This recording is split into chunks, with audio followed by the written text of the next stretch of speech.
The silver market has just experienced one of the most violent periods of volatility in several decades, not because of a single shock, but due to the simultaneous convergence of multiple layers of pressure hitting the market at the same time. Silver is currently trading around USD 87.5655, following a sharp decline that fractured the short-term structure and shifted market sentiment from euphoria to caution in a very short span. What is notable is that this sell-off did not occur in an information vacuum or amid illiquidity. On the contrary, it unfolded precisely when capital flows were at their most sensitive, as positions accumulated during the prior rally were forced to respond to newly emerging risks. On the surface, many may describe this as a rapid collapse after prices touched a peak. But when examined through a structural lens, this move represents a systemic repositioning of capital, one in which the market is compelled to test the risk tolerance of each participant group. The distinguishing feature of this decline, compared with previous episodes, lies not in the price amplitude alone, but in the uneven reactions across segments: paper silver, physical silver, ETFs, and leveraged products. While a portion of retail investors reacted reflexively out of fear, deeper within the market, participants capable of absorbing large volumes began to act in the opposite direction. The most recent signals impacting silver did not stem from a single factor, but from a combination of profit-taking after a strong rally, spillover effects from other financial markets, and, most importantly, a shift in the behavior of large funds. Capital during this phase did not exit the silver market uniformly. Instead, it reallocated in a highly visible manner, creating localized liquidity bottlenecks that amplified volatility beyond normal levels. From the outset, it is crucial to stress that what is unfolding is not an emotional story of prices rising or falling, but a story of market structure adjusting after a period of imbalance. What matters is not how much silver has moved, but the direction in which the market structure is evolving. At this stage, anchoring perception to the current price reality is essential to avoid vague speculation. Silver around USD 87.5655 sits below the most recent peak formed during the prior upswing, yet remains well above the nearest short-term low established during the sharp sell-off. In historical terms, this level still lies within a high volatility regime, indicating that the market has not yet fully stabilized after the shock. The speed of the recent decline far exceeded the pace of the preceding advance, underscoring the significant role played by the unwinding of leveraged positions. Both daily and weekly trading ranges have expanded, reflecting a market that has yet to discover a new equilibrium. One particularly important detail is that, over the same period, silver declined faster than gold, suggesting that traditional safe haven flows are currently prioritizing absolute safety over metals with higher industrial exposure. Market reactions to good and bad news have also become asymmetric. Positive news no longer generates strong upside responses, while negative news is met with outsized reactions. These observations are purely descriptive and do not imply forecasts. Their purpose is to clarify the market's current position within a broader context. When shifting to capital flows and market behavior, the picture becomes clearer. Capital did not simply exit silver, it exited the highest risk structures, most notably leveraged positions and short-term derivative products. At the same time, longer-term capital and flows, capable of absorbing physical supply, showed signs of re-entering during periods of peak stress. The differences among participant groups became pronounced. Physical silver holders were less affected by short-term price volatility. ETF holders adjusted dynamically in response to flow signals. Leveraged participants faced the greatest pressure during rapid price moves. And silver mining equities were hit by a dual impact from both silver prices and broader equity market sentiment. Psychologically, the market is exhibiting three states simultaneously: panic among weakly capitalized participants, suppressed greed among those who missed the prior rally, and hesitation among current holders uncertain about what structure will emerge next. This mix is typical of transitional phases within a cycle, when the market has yet to determine its next direction. Against this backdrop, a symbolic event emerged that warrants careful interpretation: the large-scale purchase by the world's largest silver ETF, iShares Silver Trust. On February 2nd, the fund deployed nearly $3 billion to acquire approximately 500 tons of silver, marking the largest single-day transaction in its history. This purchase volume equaled the total amount of silver the fund had sold since the beginning of the year, lifting its total holdings to over 16,500 tons, with an estimated value of roughly $44 billion. Viewed superficially, many might hastily label this move as bottom fishing, but such an interpretation is overly simplistic for an entity governed by structural and flow-based logic. Prior to this, SLV had recorded 7 consecutive sessions of net selling as silver prices surged toward their peak, pausing only at the end of January. The fact that the fund stopped selling precisely as silver registered one of its deepest daily declines in decades, and then executed a record-scale purchase immediately thereafter, suggests a different interpretation: a portfolio rebalancing process following the completion of distribution at higher price levels. Rather than an emotional call on the price bottom, this action should be viewed within the ETF operational framework, where transactions reflect capital inflows and outflows and the need to maintain fund structure rather than subjective conviction about price direction. From this perspective, SLV's move indicates that the market is entering a phase of searching for a new equilibrium, where supply from weak hands has largely been flushed out, allowing large capital to re-engage without excessively distorting prices. Expanding the analysis to the latest influencing factors, they can be grouped into 3 main categories. At the macro level, interest rates and rate expectations remain foundational, as any shift in monetary policy or central bank signaling directly affects the cost of holding non-yielding assets, such as silver. The US dollar and inflation expectations are also key variables, influencing both safe haven demand and industrial consumption.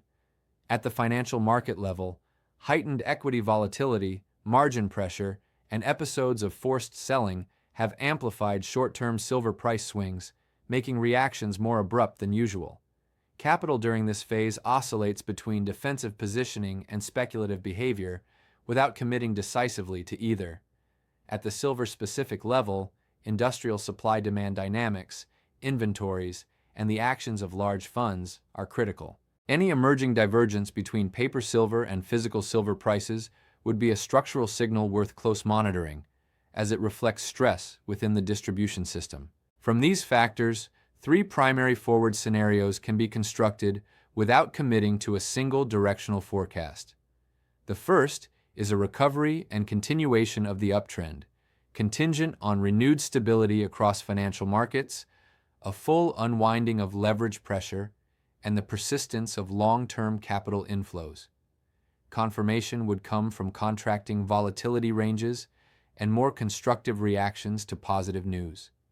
In this scenario, the greatest beneficiaries are typically long-term holders and those capable of tolerating volatility. The second scenario is sideways consolidation, where the market requires time to absorb information and rebuild confidence. This phase often frustrates both bullish and bearish expectations, yet plays a vital role in reinforcing structure. Its implications differ across investor groups depending on the instruments used. The third scenario is a deeper decline should macro conditions deteriorate rapidly or a new liquidity shock emerge. In that case, the most severe losses are usually borne by highly leveraged participants and those lacking risk contingencies. Even then, such a move should be viewed as structural cleansing rather than the end of the narrative. When segmenting silver holders, differences in mindset become critical. For physical silver holders, the focus should be on supply-demand structure and access to metal rather than short-term price fluctuations, and impulsive reactions to volatility should be avoided. For silver ETF holders, understanding structural risks, liquidity advantages, and how fund flows influence behavior is essential. For leveraged participants, the market has delivered a clear reminder of the dangers of rapid volatility and the importance of capital management. For silver mining equity holders, It is crucial to distinguish between silver prices and equity prices, as the two are not always aligned. Finally, several common misconceptions must be addressed to prevent unnecessary panic. The belief that a silver decline means the story is over, the equation of ETFs with physical silver, the underestimation of leverage risk simply because the market has not yet fallen sharply, or the assumption that silver equities always track silver prices. Each of these misunderstandings can lead to flawed decisions if not evaluated within a structural context. In summary, the silver market is currently sending a clear message. This is a phase that demands deep understanding of instruments and one's position within the cycle, rather than emotionally driven reactions. The most important principle to remember is to understand what you hold, why you hold it, and how much risk you can tolerate. Markets do not destroy participants because they are wrong, but because they do not fully understand the tools they are using. Building on the analytical framework already established, it is necessary to close the current picture of the silver market by reinforcing the core mindset and placing observers in a more active, deliberate mode of observation, rather than allowing them to be swept along by every short-term price swing. When reviewing the full sequence of recent developments, from the USD 87.5655 price level to the sharp decline after the peak, and finally to the record-scale purchase by the world's largest silver fund, it becomes clear that the silver market is standing at a critical intersection between emotion and structure. On the surface, price volatility creates a sense of unease. At a deeper level, however, the market is undergoing a redistribution of roles among participant groups. Those who entered primarily for rapid upside momentum are gradually being forced out, while capital with greater risk tolerance and absorption capacity is slowly reshaping the order of the market. This dynamic explains why, within the same period, some participants perceive the market as collapsing, while others see it as a moment when the market begins to reveal its underlying truth. The message the silver market is sending at this stage is not a declaration of a clear directional trend, but a warning that silver can no longer be viewed through a simplistic lens. Silver is neither merely a safe haven metal nor purely an industrial metal. It is an instrument positioned at the intersection of multiple economic, financial, and psychological flows. When these flows shift simultaneously, heightened volatility becomes unavoidable. In such an environment, clinging rigidly to a single scenario risks placing participants in a passive position because the current market does not reward emotional certainty. It tests cognitive flexibility and adaptability. At this stage, the most important task is not to predict whether prices will rise or fall in the short term, but for each participant to answer three foundational questions clearly. First, what instrument am I holding? Physical silver, ETFs, leveraged products, or mining equities, and how does that instrument actually function under conditions of elevated volatility? Second, what was my original reason for engaging with silver? Long-term protection, short-term speculation, or portfolio risk allocation? Each rationale demands a fundamentally different response to market fluctuations.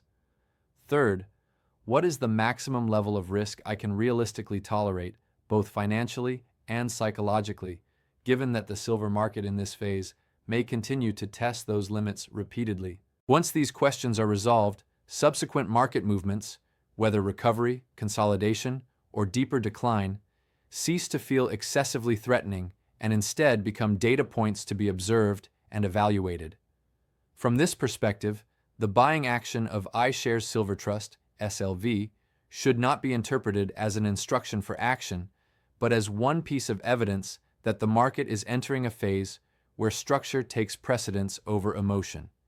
It serves as a reminder that large entities do not react to headlines, but to capital flow balance sheets and structural obligations, and that understanding how they operate is far more important than attempting to imitate their actions. In closing, it can be said that the silver market is demanding a higher level of maturity from its participants, less urgency in seeking quick answers, and more time devoted to understanding underlying mechanics.